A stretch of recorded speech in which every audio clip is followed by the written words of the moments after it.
আসসালামু আলাইকুম। আজকের বাংলা নিউজে আপনাকে জানাচ্ছি স্বাগত। এখন শুনবেন সংবাদ শিরোনাম। আমাদের সংবাদটি যদি ভালো লাগে লাইক কমেন্ট শেয়ার দিয়ে জানিয়ে দিন আপনার মতামত।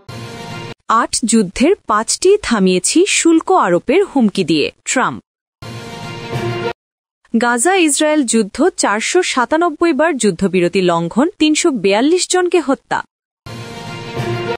ইউক্রেন রাশিয়া যুদ্ধ অবসানে ট্রাম্পের বেঁধে দেওয়া ২৮ দফা পরিকল্পনায় উদ্বেগ।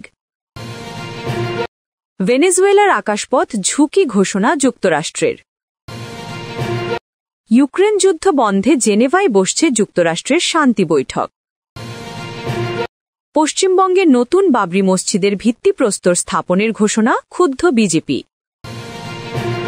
৮ যুদ্ধের ৫টিই থামিয়েছি শুল্ক আরোপের হুমকি দিয়ে ট্রাম্প। যুক্তরাষ্ট্রের প্রেসিডেন্ট ডোনাল্ড ট্রাম্প গতকাল শনিবার দাবি করেছেন তিনি ৮টি যুদ্ধের ৫টিই থামিয়েছেন শুল্ক আরোপের হুমকি দিয়ে। তিনি আরও বলেন, যুক্তরাষ্ট্র বিশ্বের বিভিন্ন দেশ থেকে শুল্কের মাধ্যমে ট্রিলিয়ন ডলার, লাখ লাখ কোটি ডলার আয় করছে, যা তার কথায় মার্কিন অর্থনীতির জন্য লাভজনক হয়েছে। ট্রাম্প তার মালিকানাধীন সামাজিক যোগাযোগ মাধ্যম ট্রুথ সোশ্যালে লিখেছেন, আমি ৫টি যুদ্ধ সরাসরি শুল্কের হুমকি দেখিয়ে থামিয়েছি। মার্কিন প্রেসিডেন্ট পোস্টে আরও লিখেছেন, আমরা বাইরের দেশ থেকে শুল্ক এবং বিনিয়োগের মাধ্যমে ট্রিলিয়ন ডলার নিচ্ছি। আমি ৮টি যুদ্ধের মধ্যে ৫টি সরাসরি থামিয়েছি শুল্কের হুমকি দেখিয়ে। যদি তারা লড়াই থামাতে না চায় অথবা শুরু করে। ইতিপূর্বে বারবার নিজের করা দাবির প্রেক্ষিতে ট্রাম্পেরই নতুন মন্তব্য এসেছে। সেসব দাবিতে তিনি শুল্ক ব্যবহার করে চলতি বছরের মে মাসে ভারত এবং পাকিস্তানের মধ্যে সংঘর্ষ থামানোর কথাও বলেছিলেন। তবে ভারত কখনোই তার ভূমিকাকে যুদ্ধবিরতি চুক্তিতে সহায়ক হিসেবে স্বীকার করেনি। পূর্বসূরি জো বাইডেনকে নিশানা করে ট্রাম্প দাবি করেছেন,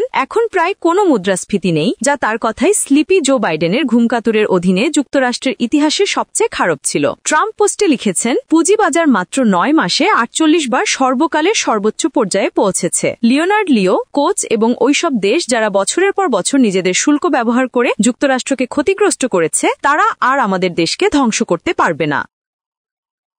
গাজা ইসরায়েল যুদ্ধ ৪৯৭ বার যুদ্ধবিরতি লঙ্ঘন, ৩৪২ জনকে হত্যা। যুক্তরাষ্ট্রের মধ্যস্থতায় গাজা যুদ্ধবিরতি কার্যকর হওয়ার পর থেকে ৪৯৭ বার লঙ্ঘন করেছে ইসরায়েল। ৪৪ দিনের মধ্যেই হামলায় প্রাণ হানিয়েছেন ৩৪২ জন। এর মধ্যে শিশু, নারী ও বৃদ্ধের সংখ্যাই সবচেয়ে বেশি। শনিবার এই তথ্য নিশ্চিত করেছে গাজার সরকারি দপ্তর। এক বিবৃতিতে তারা বলছে, যুদ্ধবিরতি চুক্তির ধারাবাহিক ও গুরুতর এই লঙ্ঘনকে আমরা সর্বোচ্চ নিন্দা করছি। বিবৃতিতে আরও বলা হয়, এই লঙ্ঘনগুলো আন্তর্জাতিক মানবিক আইন ও চুক্তির সাথে সম্পর্কিত মানবিক প্রোটোকলের স্পষ্ট অবমাননা। এই লঙ্ঘনগুলোর মধ্যে গত শনিবারই ২৭টি ঘটনা ঘটেছে, যার কারণে ২৪ জন শহীদ ও ৮৭ জন আহত হয়েছেন। গাজার সরকারি দপ্তর আরও বলছে, এই মানবিক ও নিরাপত্তা সংক্রান্ত পরিণতির জন্য ইসরায়েলি সম্পূর্ণভাবে দায়ী। চুক্তি অনুযায়ী ক্ষতিগ্রস্ত এলাকায় প্রয়োজনীয় ত্রাণ ও চিকিৎসা সরবরাহ নিশ্চিত করার বাধ্যবাধকতা আছে, তা ইসরায়েল মানছে না। এদিকে ইসরায়েলি প্রধানমন্ত্রীর কার্যালয় জানিয়েছে, শনিবার হামাসের এক যোদ্ধা হলুদ রেখার ভিতরে ইসরায়েলি সৈন্যদের আক্রমণ করার পর এই হামলা চালানো হয়েছে। তবে হামাস এই দাবি প্রত্যাখ্যান করেছে এবং পাশাপাশি ইসরায়েলকে তার দাবি প্রমাণ করা এবং গাজা চুক্তি বাস্তবায়নে চাপ দেওয়ার আহ্বান জানিয়েছে। হামাসের রাজনৈতিক ব্যুরোর সিনিয়র সদস্য ইজ্জত আল রিশেক একটি বিবৃতিতে বলেন, ইসরায়েলকে তার দাবি প্রমাণ করতে এবং গাজা চুক্তি বাস্তবায়নে চাপ দিতে হবে। তিনি বিবৃতিতে বলেন, চুক্তি এড়িয়ে আবার বিধ্বংসী যুদ্ধ শুরু করতে ইসরায়েল অজুহাত তৈরি করছে। তারা পরিকল্পিতভাবে প্রতিদিন চুক্তি লঙ্ঘন করছে। হামাস যুদ্ধবিরতি বাতিল করেছে এমন খবরকেও তিনি সম্পূর্ণ ভিত্তিহীন বলে প্রত্যাখ্যান করেন।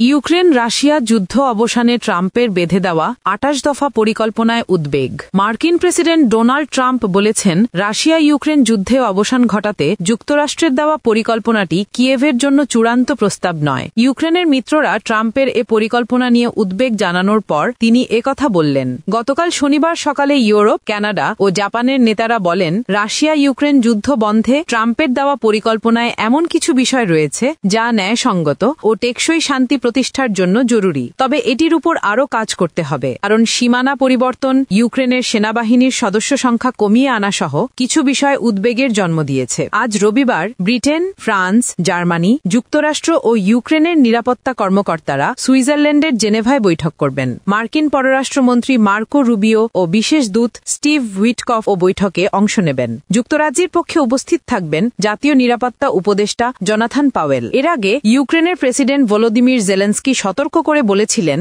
এই পরিকল্পনাকে কেন্দ্র করে ইউক্রেন ইতিহাসের সবচেয়ে কঠিন সময় পার করছে, কারণ এটি রাশিয়ার অনুকূলে বলেই মনে হচ্ছে, আর এতে রাজি হওয়ার জন্য যুক্তরাষ্ট্রের চাপের মুখে আছে ইউক্রেন। ট্রাম্প তার ২৮ দফা পরিকল্পনা মেনে নিতে ইউক্রেনকে ২৭ নভেম্বর পর্যন্ত সময় দিয়েছেন। ভেনেজুয়েলার আকাশপথ ঝুঁকি ঘোষণা যুক্তরাষ্ট্রের। মার্কিন ফেডারেল এভিয়েশন অ্যাডমিনিস্ট্রেশন FAA ভেনেজুয়েলার আকাশসীমায় সম্ভাব্য বিপজ্জনক পরিস্থিতির সতর্কতা জারি করার পর দেশটিতে নির্ধারিত একাধিক আন্তর্জাতিক ফ্লাইট বাতিল হয়েছে। শনিবার 22 নভেম্বর ফ্লাইট রাডার 24 ও মাইকুয়েডিয়া আন্তর্জাতিক বিমানবন্দরের তথ্য অনুযায়ী ব্রাজিলের গোল, কলম্বিয়ার আভিয়ানকা ও ট্যাপ এয়ার পর্তুগাল কারাকাস থেকে তাদের ফ্লাইট বাতিল করেছে। কলম্বিয়ার অ্যারোনটিকা সিভিল এক বিবৃতিতে জানায়, নিরাপত্তা পরিস্থিতির অবনতি ও এলাকায় সামরিক তৎপরতা বৃদ্ধির ফলে মাইকুয়েটিয়া আকাশপথে সম্ভাব্য ঝুঁকি তৈরি হয়েছে। স্পেনের ইবেরিয়া জানিয়েছে, সোমবার থেকে পরবর্তী ঘোষণা না দেওয়া পর্যন্ত কারাকাসগামী ফ্লাইট স্থগিত থাকবে। তবে শনিবার নির্ধারিত মাদ্রিদ ফ্লাইটটি ছেড়ে গেছে। প্রতিষ্ঠানটির একজন মুখপাত্র জানান, পরিস্থিতি পর্যবেক্ষণ করে ফ্লাইট পুনরায় চালু করার সিদ্ধান্ত নেওয়া হবে। এদিকে কোপা এয়ারলাইন্স ও উইঙ্গো শনিবারের নির্ধারিত ফ্লাইট ছাড়ার অনুমতি দেওয়া হয়েছে। ফ্লাইট রাডার 24 জানায়, রবিবারের ল্যাটাম এয়ারলাইন্সের বোগোটাগামী ফ্লাইটটিও বাতিল করা হয়েছে। FAA তাদের নোটিশে ভেনেজুয়েলা ও আশপাশের এলাকায় ক্রমবর্ধমান নিরাপত্তা উদ্বেগ ও সামরিক কর্মকাণ্ড বাড়ার কথা উল্লেখ করে জানায়, সব উচ্চতায় বিমান চলাচলে ঝুঁকি তৈরি হতে পারে।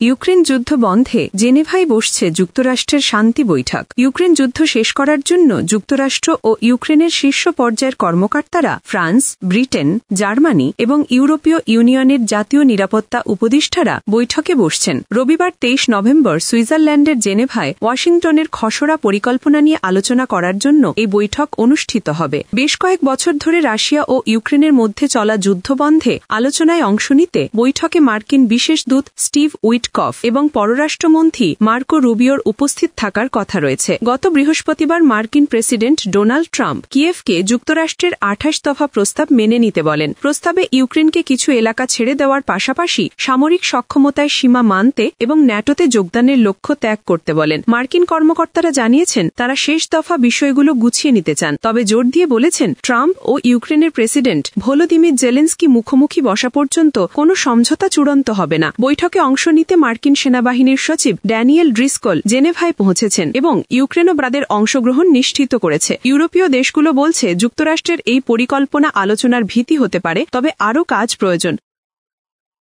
পশ্চিমবঙ্গে নতুন বাবরি মসজিদের ভিত্তিপ্রস্তর স্থাপনের ঘোষণা ক্ষুব্ধ বিজেপি। ভারতের পশ্চিমবঙ্গ রাজ্যে বাবরি মসজিদ তৈরির ঘোষণা দিয়েছেন রাজ্যটির ক্ষমতাসীন দল তৃণমূল কংগ্রেসের বিধায়ক হুমায়ুন কবির। তিনি জানান, মুর্শিদাবাদে আগামী 6 ডিসেম্বর বাবরি মসজিদের ভিত্তিপ্রস্তর স্থাপন করবেন তিনি। তারই মন্তব্য ঘিরে রাজনৈতিক অঙ্গনে তীব্র বিতর্ক সৃষ্টি হয়েছে। এমনকি তার বিরুদ্ধে সাম্প্রদায়িক উত্তেজনা ছড়ানোর অভিযোগও তুলেছে বিজেপি। রবিবার 23 নভেম্বর ভারতীয় সংবাদ মাধ্যম NDTV এক প্রতিবেদনে এই তথ্য জানিয়েছে। প্রতিবেদনে বলা হয়, আগামী 6 ডিসেম্বর মুর্শিদাবাদের বেলডাঙ্গায় বাবরি মসজিদের ভিত্তিপ্রস্তর স্থাপনের ঘোষণা দিয়েছেন হুমায়ুন কবির। মূলত ওই দিনটি অযোধ্যার বাবরি মসজিদ ধ্বংসের 33তম বার্ষিকী। আর এই ঘোষণার পরই রাজ্যটিতে ব্যাপক রাজনৈতিক বিতর্ক তৈরি হয়েছে। এ বিষয়ে বিজেপির মুখপাত্র ইয়াসির জিলানি এই মন্তব্যের তীব্র সমালোচনা করে অভিযোগ করেছেন, ভোটের স্বার্থে সচেতনভাবে সাম্প্রদায়িক উত্তেজনা ছড়ানো হচ্ছে। তার দাবি, তৃণমূল নেতারা, বিশেষ করে বিধায়ক হুমায়ুন কবির, ঘৃণার রাজনীতির জন্যই পরিচিত। তিনি কেবল তোষণের রাজনীতি করেন, ইচ্ছেকৃতভাবে বাংলায় সাম্প্রদায়িক উত্তেজনা তৈরি করছেন। তিনি জানেন, আগামী নির্বাচনে মানুষ তৃণমূলকে ছুড়ে ফেলবে, সেখানে রাজনৈতিক পরিবর্তনের ঢেউ উঠছে।